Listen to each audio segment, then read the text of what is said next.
Alright, hey guys, it's CBag0 doing another RD2L group stage cast. It's terrible, terrible damage versus some Tidehunters. It's game 2. Game 1 was definitely an epic affair. And today I have my co-caster. Go ahead and introduce yourself, man. My name is Tief Blau. I like long walks on the beach, romantic dinners, and co-casting games. That's what I'm here. That was definitely a great introduction. But I need to go ahead and get into the draft. We see the Weaver and Vengeful Spirit pick up. Vengeful Spirit picked up the second pick. I don't know about this. I mean, terrible, terrible damage. Maybe they want to try to go for a pocket strat. Maybe they might go for an aura strat. I can't tell you too much about that. For some Tidehunters, they have the Darkseer Gyrocopter. Again, they're looking to go for that Wombo combo. It won them the game that last time. It gave them a good start. They faltered a bit in the mid-game, but they really started to pull through later on, and it was enough.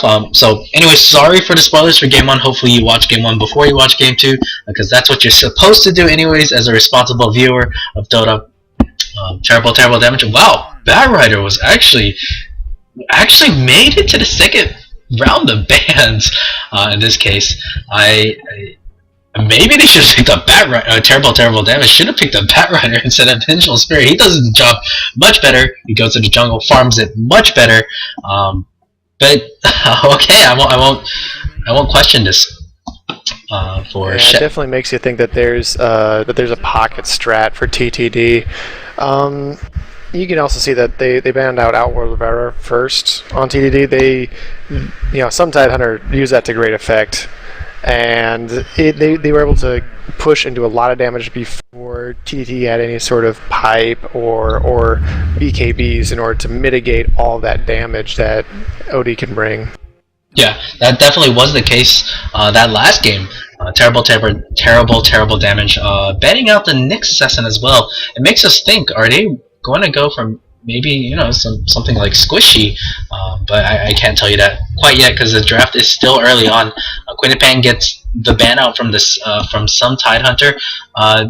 Maybe they're looking to pick up a Puck here. Puck does Puck does an excellent job in adding the T-fights. What is this? Terrible, terrible damage. Going for the Viper here. The Viper. Looks like they're going for some sort of minus armor pocket strat, and Viper's Nether Toxin is physical, so he's gonna start doing quite a bit of damage. Yeah, I agree with this. It does go through BKB too. Don't forget that slow is really, really good. I know some teams like to pick up Ags on the Viper, and Ags on Viper is stupidly strong. It's like a 10. Sorry, I got the perps again. But it's like 10-second cooldown, I believe. Oh my gosh. Oh my gosh. Can you say pocket strat? Definitely pocket strat.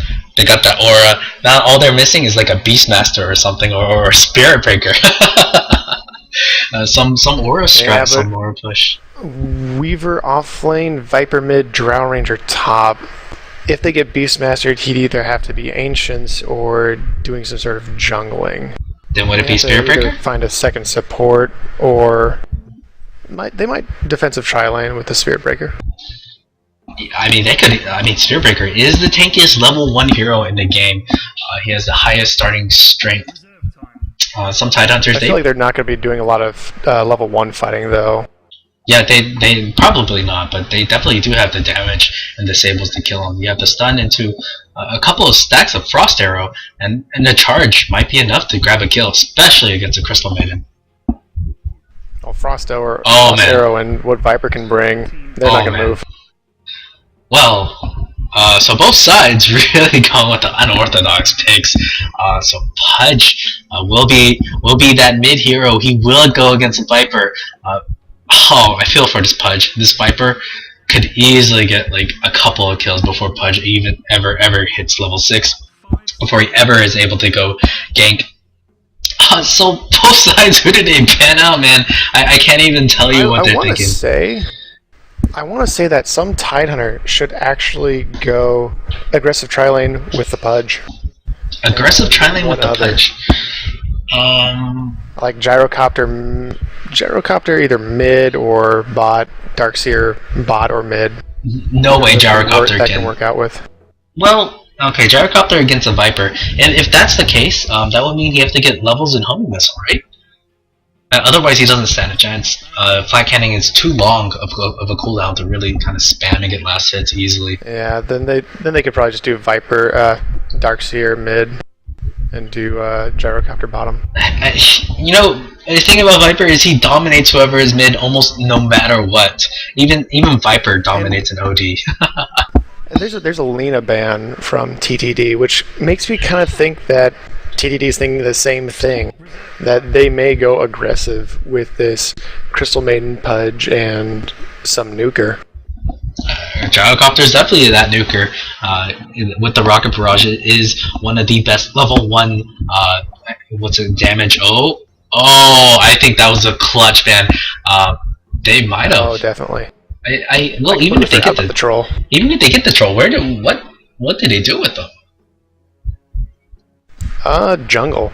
It's very unorthodox, but you can jungle troll. I'm not entirely sure how you do it, but I've heard it's possible. It's really hard to stack the small camp in the dire side. I'll tell you that much. It's hard to stack small camps in general. You got to get the perfect timing. And well, anyways, 5th pickup for terrible damage. I really do think it's going to be a support hero. I think Chen wouldn't be too bad. That adds a little bit of push early on. Can be enough to send heroes back and save them. Some Tidehunters actually might pick up Chen and do some of that Chen hook shenanigans that Navi did against I don't think they're actually... That'd be funny. Either team is going to look at Chen. TTD is going to come online mid game hard with Drow Ranger hitting 6, Viper getting his ultimate, and they're just going to start roaming around, picking up kills, rolling over people, or at least that's their plan. Meanwhile, Sub Tidehunter is, in my opinion, they're going to want to shut them down before they get to mid game. Yeah. And no, go ahead. Chen is not... Chen aggressive? Oh, man. Oh, Invoker. What is this? Is that a support Viper? Support Drow? Is this going to be a 2-1-2 pub lane? I can't tell you anything anymore. I think Invoker is going to be mid, only because he dominates Pudge really hard anyways. And so does Viper. I think... Yeah, I kind of want to say Offlane Weaver, Drow Ranger top, Support Invoker, Roaming Vengeful Spirit, Viper mid. 5 seconds remaining. A Roaming Invoker. Well, I mean Support Invoker. Well, Roaming Invoker. No, Roaming Vengeful Spirit. Yeah, sorry about that. I did see this one time in a competitive game. Invoker was part of a tri-lane support with a disruptor, but okay, alright, this is a pretty strong tri-lane for some Tidehunters. So we get that in-game lag, I'm sure... lag. Yeah, it is that in-game lag when they're loading heroes. But I'll go ahead and introduce some players because I'm excited for this game. It's going to be a Struzer is going to be playing the Crystal Maiden. He led his team to victory last game. Will he be able to do it again? Darkseer, it's going to be flip-flops and eggplants on this Pudge. Oh, it's a mid-Pudge. It's going to be Hey Girl. It's Hey Girl. And the carry Gyrocopter is going to be Sog once again. And finally, it's going to be all smiles, my friend and my co-caster before on the tanking. And Dire team, we got Zeron on the Vengeful Spirit. We got the Invoker. Drow Rangers being played by Biko, I guess you could say, and Swagasaurus on the Weaver. Last but not least, Chan, something like that, on the Viper. I make no apologies for slaying your name, but that's the way it works. Sorry. And so they're going to run that aggressive try with, okay. Well, maybe Vengeful Spirit's just there to ward. It's really hard to say. Aggressive try with the maybe... What if they do run an aggressive try in this case on Vengeful Spirit with Weaver and Viper? Very unorthodox. Viper is probably going to be going support-ish, because he just needs to survive and then pick up an Ags, and he's as useful as he needs to be. Yeah, he could do an excellent job just zoning out Gyrocopter. Gyrocopter may never be able to see. Oh, picks up a haste run. But like I said, Gyrocopter may never see creeps. But you know, with that haste run, they could go for a very, very easy first blood. In the top lane, it's going to be Drow versus Darkseer. It should favor the Drow because Darkseer is good against basically. Darkseer is good against melee heroes, and Drow just eats melee heroes. Oh, there's I keep forgetting what's that called. It's Frostbite. There we go, Frostbite. I could not remember. Oh man, Gyrocopter gets that first, but I missed it. Gyrocopter. He went mid, didn't he? Oh man, he went mid. Oh got yeah. That I missed it too. I actually thought he was going to stay bot to go for it, but that was not the case. Another surprise. Is this actually 2 mid, where he just sends homing missiles and then... No, he's just I don't see that happening. I just want to harass him. I really don't see that happening. He does have the first blood gold. He'll have quick boots. I think early boots for him will be clutch against the likes of a slower like Viper. And yeah, Weaver's going to be a farmer. Viper's going to be the support. Looking at his items, that's not very supportish. I mean, they must really like running that 3.5 support hero. Last time it was SK. This time it's Viper. Well, they get the stun off on Sand King trying to D-ward, but the stun wasn't there. Viper wasn't close enough. They do get the slow, but there's going to be Rocket Barrage. No, Rocket Barrage was used earlier. There's no mana. Miss will hit the Viper. They're just going to try to right-click him down. He gets blocked a bit by his allies. The creeps deal a little bit more damage. He's going to have to pop that salve. Yes, he pops the salve. And tri-lane action continues. And then Crystal Maiden, she does have the clarity. She will have her level 3. Oh, no, she's too far away from the level 3. They could pull in a case like no, they can't pull because the spot is boarded. And because they can't pull, oh, sorry about that. Were you going to say something? No. Keep going. Oh, Invoker gets that solo kill. What I was going to say is that they completely missed where the ward was hidden with that. With that sentry ward, it's just out of range of it. Oh wow, yeah. They used the second one to try and catch out the Weaver. Yeah, I mean that's a problem. I mean, Weaver. Anytime there's a invis hero on the map, it really taxes the supports. And Sunstrike actually hits. But Burrow Strike. Weaver looks to be dead. There's a homing missile as well. They somehow changed on that. I didn't expect that. I don't know if you saw it, but I think it was. Burrow Strike into a Frostbite into a homing missile, since the homing missile was right there. And Weaver, I'm sure, was frustrated as hell about that. Even though that was a Sunstrike, it's an early level Sunstrike. I think that was did 162.5 damage. Wasn't near enough to kill that Gyrocopter though. That's true. Maybe it was just going to be a harass type Sunstrike. It did spread out onto 3 heroes as well, so the damage was very, very minimal. And for Invoker, up top, Biko is actually farming really well. Enough, keeping up with the gyro. Wow, yeah, 16 and 3. Really important for that team. Yeah, he doesn't go for any levels in science. I think maybe just 1 level would be good enough for her. But maybe it could help out push the lane, because it does give oh man, I'm missing kills everywhere. I gotta apologize for that. But Pudge, he gets a return kill on Invoker this time. Invoker did solo kill him first, so he will have that EXP advantage. And this is what we were expecting. It's going to be a Quas Exhort Invoker. He's looking for that right-click damage, looking for a bit of initiation, looking for a bit of lockdown with the Cold Snap. Pretty typical build so far for him. It's a rough lane for Pudge. Yeah, this is what we're saying. They're going one more time, but this time he's going to kill the Invoker first. He does get the hook. Very, very well done. Invoker, I think when he got the kills earlier, he harassed him. But with a full health Pudge against a full health Invoker, Pudge wins all day. So definitely coming back with that. And on bottom, they're still trading blows. That pool has not been awarded, but overall, who's coming out ahead? I want to say it's Radiant team, as in there hasn't been a lot of kills for Dire. Well, if we look at the graph, it's very, very, very even. But one thing we did talk about is TTD, terrible, terrible damage. They really start to hit their peak once they hit the level 6. Once they hit that level 6, with that level 6, that means they're a mid-game team.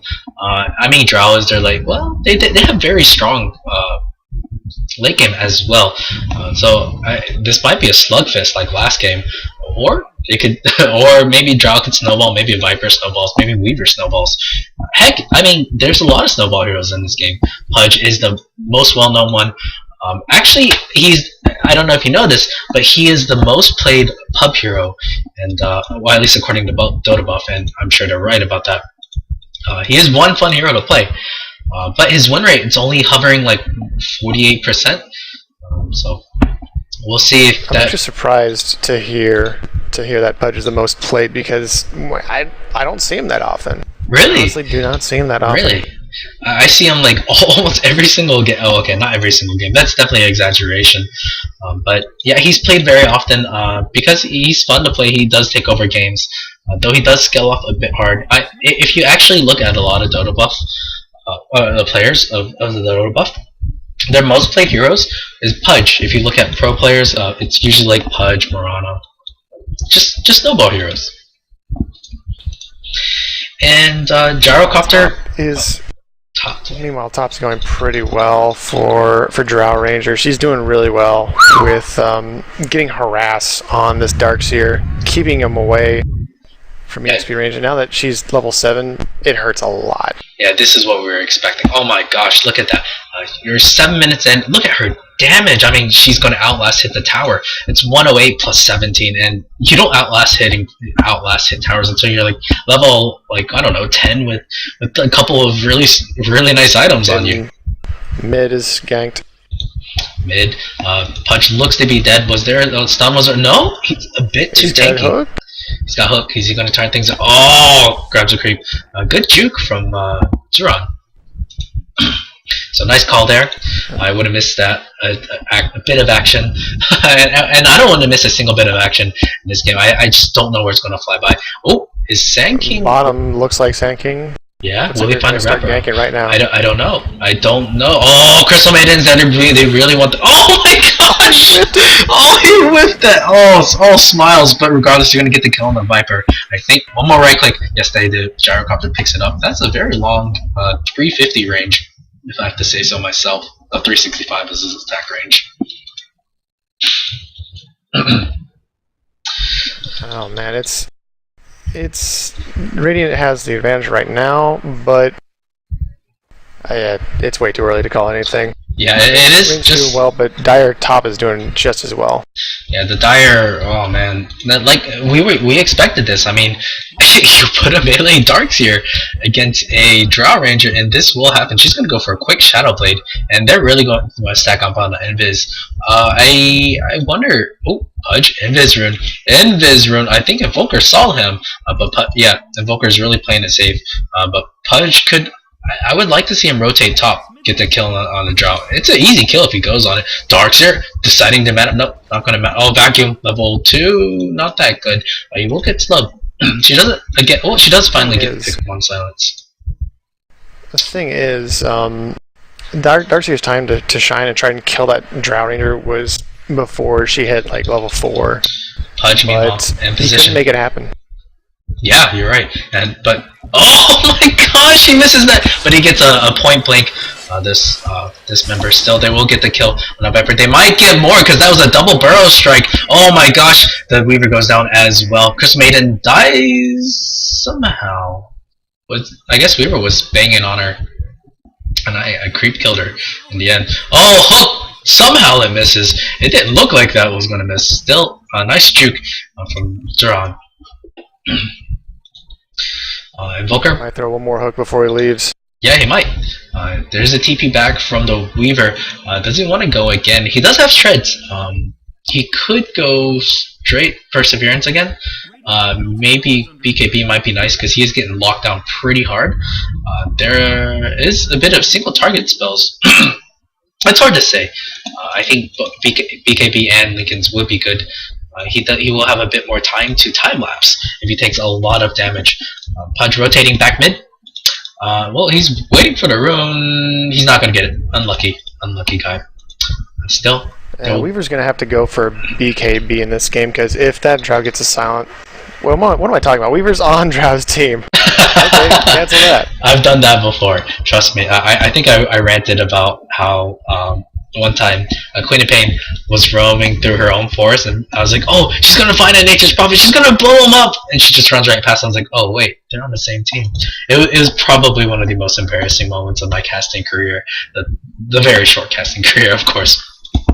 But back to the game. He'll probably go Lincolns, just because it'll block. If you hook someone with Lincolns, it won't pop it, but Dismember will.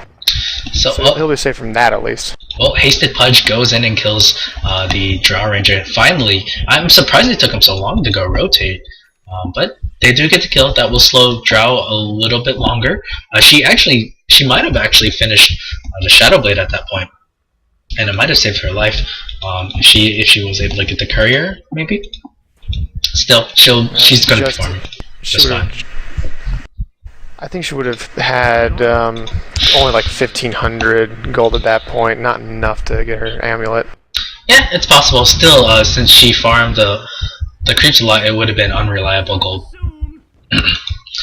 So it's not going to take her long to get that shadow amulet. It won't. It honestly won't. But Pudge is really hanging around. He wants to delay it some more. He does have full mana. He's a bit low, so if he misses the hook, there's a chance Drow can turn things around and kill them both. But she's gonna just walk back. She actually bought a TP scroll, but she won't do anything with it. I think she's still. Oh, what? Oh, she actually missing kills again. But Gyrocopter gets a double kill on the Weaver and the Viper. Looks like he dropped the call on the end. Man, my map awareness today, or at least this game, has been absolutely horrid. Because kills are just going on everywhere. And in a hectic game like this, I guess this is to be expected. And there's a co-caster distracting you with random stuff. No, yeah, you helped me catch a bit of action, so I'm very thankful for you. So Drow Ranger decided to jungle to finish up her amulet, because she kind of figures that Pudge is just going to stick around and try to continue ganking. And Pudge is just hanging there, trying to see where Drow is. He's invis. He's gonna find Drow. Oh my god. Drow. She's going. Oh, Dismember. Goodbye. That's a surprise. And she just gets further back from that Shadow Blade. What looked like was going to be like 11-minute Shadow Blade is now probably going to be like a 15-minute Shadow Blade, if not longer. Meanwhile, Crystal Maiden's gonna die bottom. Yeah, oh my god, she's got nothing. Oh, Burrow Strike Epicenter. This is really good. They do get the kill on the Weaver and Viper. Things are starting to get out of hand for the Dire side. Invoker is also going to get called out. No, he might get the wreck. Like he doesn't have Sunstrike. Remember that Rocket Barrage doing so much damage. Oh, Hook actually misses. It doesn't matter. The Pudge uses Rock to get the kill. And was that a team wipe? I think Vengeful Spirit just hung in the back. No. Yeah, I think Vengeful Spirit just hung on back, because he definitely didn't TP in, and he's still alive. Yeah, Zora, the only one on his team not feeding. He has not died at all. He's 0-0-1. The rest of his team, well, not so. 2-4, 0-2, 1-4, 0-4. Oh man, the Viper not having. Hook! Hook, Drow. Oh, just no. She just needs to go back farming. And this is the power of Pudge, right? Yeah, he's pulling them out where they don't want to be, and just making them play a lot. Zurin just called the GG at this point. Zurin just called the GG, and I guess this is what they were expecting. If they didn't have a good start, then this is what's going to happen. Yeah, this is they had a really rough start, and they kind of figured that they weren't going to come back from it with a Pudge that had a lot of free strength. Yeah, that's right. Pudge, I mean, things could have just got worse. Wow, the Jaro was 7-0-2 and had the minus up. I had a lot of gold. And any last words? Do you want to sum up the past two games? Even though this was a 14-minute game, and hardly any towers got dropped, I think that this game was really interesting to look at in terms of draft, and last game was really interesting to look at in terms of execution. So both these were good games. Yep. So congratulations to some Tidehunters. They take the series 2-0. And anyways, thank you for casting with me. Is this TDD's first loss? I actually believe it is their first loss. The first tie, even. Congratulations. Yeah, definitely congratulations. Thank you guys for watching, and I hope you guys join us next time.